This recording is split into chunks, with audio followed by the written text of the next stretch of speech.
Last week I talked about how Islam advocates slavery, which means it approves of slavery and makes regulations to it in its fundamental scriptures. Now I want to go in Islam's history with slavery. That history is very big, to say the least, so I can obviously not cover everything, but I want to make you familiar with how the Islamic world was widely involved in slavery, and was mainly the major party to run it. Let's go back in history and have a look at one of the biggest slave trades. According to historians and even fundamental Islamic scriptures, slavery was quite common in Arabia in Muhammad's time, so that Muhammad, the Prophet himself, had dozens of male and female slaves and actively traded slaves, or captured prisoners of war and generously distributed them as slaves to his warriors, because Muhammad was a very generous man, no offense. Islam didn't end slavery, although it had the power to do so. Instead, Islam adopted slavery and regulated it. When Arabs started conquering their way to Africa, the importing of slaves from Africa increased gradually, and when Muslims conquered significant parts of the eastern coast of Africa, they started actively assimilating slavery as an important part of their economic system. Historians place the beginning of the Arab slave trade to the 7th and 8th centuries, 7 centuries before the Atlantic slave trade, although practically it began much earlier and was, as far as we can see, always there. The slave trade expanded greatly throughout the next 1,000 years and involved not only black African slaves, but also Europeans, especially Southern Europeans, and Indians to some extent. Later it was also not only the Arab slave trade, but a large network of different nations buying and selling slaves. There weren't many Arabs among slaves, but many Arab women were enslaved and usually sold to other Muslim nations in North Africa. Women were in general a big part of the slave trade because Islam has a very popular form of sex slavery. The end of the slave trade was somewhere in the 20th century. The Islamic world was the last to officially abolish slavery. The slave trade lasted around 1,200 to 1,300 years or more. The name Arab slave trade is also disputed. Calling it Arab slave trade seems misleading to some, because parties involved were far more than just Arabs. We could also call it bluntly the Islamic or Muslim slave trade, or more generally the Eastern slave trade. The main victims of the slave trade were black Africans, also called Zanj. Zanj means basically blacks, and was used by Arabs and later by other Muslims to refer to dark-skinned Africans to the south. Arab views on black Africans were, as we can see in history, not very bright. And Muhammad's language, Muhammad himself, makes it even additionally clear. In a hadith, he tells his companions to respect everyone who rules over them, no matter from what group he is, and then goes on and says, even if he was an Ethiopian black slave whose head looks like a raisin. Come on, Muhammad, this is so childish. Another notable record by a Muslim comes from a Tunisian Arab called Ibn Khaldun, whose work Muqaddimah is widely regarded as forerunner of modern historiography and sociology. It might be a forerunner, but it's certainly not sweet. In his book, Ibn Khaldun describes sub-Saharan Africans as natural slaves and says the Negro nations are, as a rule, submissive to slavery, because Negroes have little that is human and possess attributes that are quite similar to those of dumb animals. It is important to note that Ibn Khaldun is seen as an important part of what people call the Golden Age of Islam. If you are not disgusted yet, let's go on.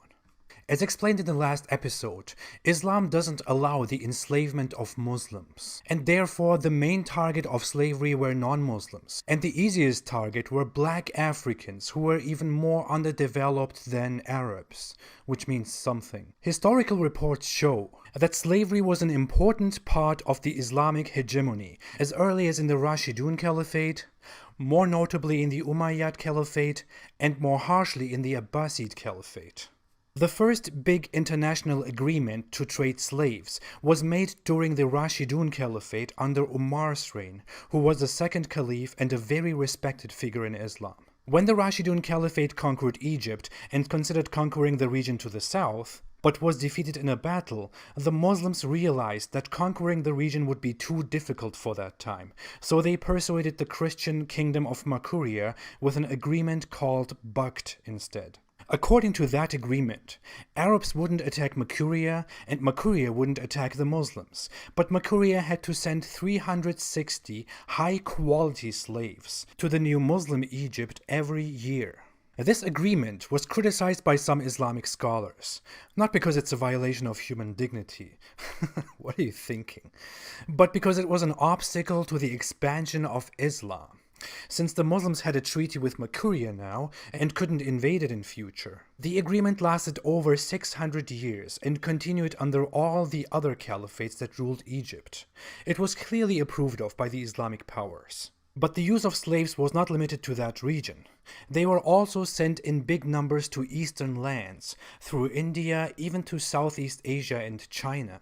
Speaking of India, the Umayyad Caliphate enslaved thousands of Indian people during its campaigns in India and made big contributions to expanding the demographic diversity and numbers of slaves. Slaves were also under very harsh conditions under the Umayyads, because the Umayyad Caliphate had a hierarchical worldview of Arab supremacy, placing even non-Arab Muslims below Arabs. You can only imagine how non-Muslims and slaves were treated. It was also the Umayyad Caliphate and Islam that brought major slavery to India. Before it was there, but slavery was not big in India. Islam brought it there. The Umayyads also enslaved Europeans and enabled the enslavement of South Europeans under future Muslim rulers in North Africa and Spain, or Iberia. Slaves were captured from Italy, southern France, the Iberian Peninsula, and later even at coastlines of the British Isles, Iceland, and other places. The Umayyads also openly discouraged the conversion of so-called slave nations to Islam, because actively converting them would be an obstacle to enslaving them, and slaves becoming Muslims would give them more rights to free themselves from slavery, which would damage the cause. The Abbasids imported big numbers of slaves as military forces or as cheap labor. We can even see this in a historical rebellion called the Zanj Rebellion, the rebellion of black people. Led by an unknown man called Ali ibn Muhammad, who gathered myriads of black slaves, it was one of the largest, most destructive rebellions in the region ever. The historical background and circumstances of the rebellion show us that slaves were in extremely poor and harsh conditions under the Islamic Caliphate, and were very often mistreated by society and their masters. The rebellion was one of many rebellions under the Abbasid Caliphate, but since slaves and blacks were treated poorly, very high numbers of slaves and other black people joined this rebellion. It was eventually crushed by the Abbasid forces and ended with a death toll that is estimated to be between more than 500,000 to 2.5 million. This rebellion didn't end slavery, it only weakened the Abbasid Caliphate temporarily. In the following centuries, slavery was always upheld and a big part of the Abbasid Caliphate's social structure. The Turkish Seljuks and the Ottoman Empire, or Caliphate, also maintained slavery, although Seljuks were formerly slaves themselves. The same was the case under the Mamluk Sultanate in Egypt. Mamluk means basically slave. The Mamluk rulers were former slaves, but they maintained slavery widely under their own rule, because slavery was a big part of Islamic society. It couldn't just be dismissed. Especially the Ottoman Empire used slavery widely, but in the empire, slaves were rather domestic servants instead of labor force. What the Ottoman Empire also did was to expand the demographics of slavery further. Raiding Europeans and Caucasians and enslaving captured people became a common practice. Barbary pirates under the Ottomans made big raids and captured people from coastlines to bring them back as slaves. Especially children and women that were captured were very valuable, because as noted in history, unlike in the European Atlantic slave trade, in the Islamic slave trade, female slaves were in high demand, and children in even higher demands. You have surely heard of famous Ottoman harems. Those harems were full of sex slaves. Sex slavery was very common in the Ottoman Empire, and the Ottoman Empire had the biggest harems. Black slaves in the Ottoman Empire served in harems, while white slaves were in administrative positions. Ottomans also captured young Christian boys and raised them with Islamic Ottoman indoctrination and turned them into a feared class of soldiers, the Janissaries. Janissaries were the elite military force of the Ottoman Empire. They were children of Christians, kidnapped by the Ottoman Empire or taken from families that were unable to pay the jizya tax, forcibly raised under Islam, forbidden to create families, and subjected to absolute loyalty to the Ottoman government. Slavery was so big in the Ottoman Empire that 1/5 of the population in 1609 were slaves. But there is more to all the slaves, especially under the Ottomans. You almost thought I wasn't going to mention it, right? Another very big difference between the European Atlantic slave trade and the Islamic one was castration. The Ottoman Empire didn't want to put up with sexually active men working for them in their own homes, which is why most slaves were castrated from childhood. But this is not a practice that belonged only to the Ottoman Empire.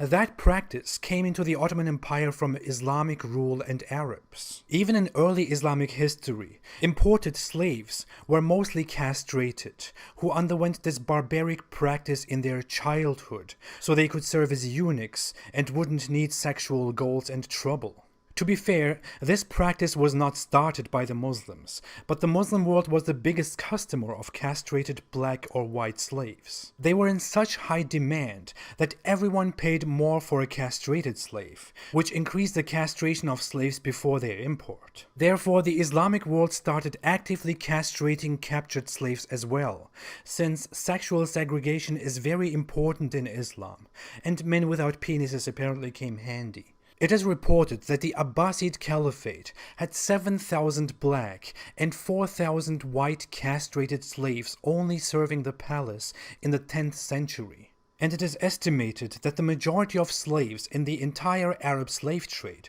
for over 13 centuries were castrated, meaning they had their testicles and penis completely removed, which was a dangerous practice. It is reported that most slaves died during castration, but castrated slaves were so valuable that the masters of the Islamic world and their suppliers never stopped this practice until the 20th century. Slavery went on wherever Islam arrived. It was part of the economic system in North Africa, the Middle East, the Caucasus, Eastern Europe, and widely in Asia. And the Islamic world abolished slavery after everyone else, only under heavy pressure of the West. Slavery even boomed once again in the Islamic world when Europe abandoned slavery in the 19th century. And the enslavement of Africans declined only when Europeans colonized and scrambled Africa again in the 19th century. In fact, it is recorded that the Ottoman Empire still sold masses of slaves in the 20th century, before it collapsed. In countries like Yemen, Saudi Arabia, or Qatar, it was still widely ongoing until half a century ago. In Sudan and Mauritania, it was going on for much longer. In fact, the last country to officially abolish slavery was Mauritania in 1981, only 37 years ago. And unofficially, it is still ongoing in Mauritania. In Sudan, there have been reports of slaves being sold through open auctions in Libya only years ago. And there are experienced reports of slaves from the Gulf countries. Mauritania was even so arbitrary that it criminalized slavery only in 2007, 11 years ago. Another important detail to mention is that the infamous European Atlantic slave trade was inspired by slavery that was already going on in Africa and Asia. And Muslim nations were directly involved in the Atlantic slave trade. It is proven that Muslim nations contributed greatly to the Atlantic slave trade, and so did sub-Saharan African nations. Why wouldn't they? The Europeans came as amateurs, while the Islamic world were already masters of slavery. Yet we are only talking about Europeans and slavery. As we can see, slavery was a very big part of society and economy in the Islamic world throughout history. It was there before the West, and it ended after the West, due to Western pressure. And partially it is still ongoing. It was also more fatal than the Atlantic slave trade, harsher against women and children, and racism was a very, very strong factor in it. So was religious supremacy, Islamic supremacy. It is unbelievable that we are not talking about this today, when the Islamic world should come together, face its past, admit everything, and apologize for the atrocities. After all of this, how can anyone come and say that the Islamic history was peaceful and equal for everyone? After all of this, think about groups like the Nation of Islam that advocated conversion to Islam because the evil white Christian men enslaved them. Movements advocating such ideas were either deceitful or completely ignorant about their history. This was a rather short but comprehensive summary of the history of slavery in the Muslim world. I can't possibly talk about everything, because I would be taking too much of your time. But I would encourage everyone to research this and to work on this history, so that we can let more and more people know about these atrocities committed by a very big religious group that has ironically recently started to describe its religion as peaceful. If you think that a religion that advocates slavery is peaceful, then go ahead and call it so. If you think mainly castrated black men traded on open squares in the capitals of big empires is an example of peace, go ahead and call it so. I will certainly not agree with that, and I will be here to give you more and more reasons why I don't agree with that. Islam is not a religion of peace, and never has been and never will be. Thanks for watching. If you like this video, please don't forget to like, to subscribe, and to share. My videos are not monetized, so you can watch everything without any ads. If you want to support me and my cause, you can support me on Patreon. The link is below in the description. You can also choose to support me once through PayPal. Thank you so much for every kind of support. We'll see each other in another video. Have a nice day and stay away from Islam.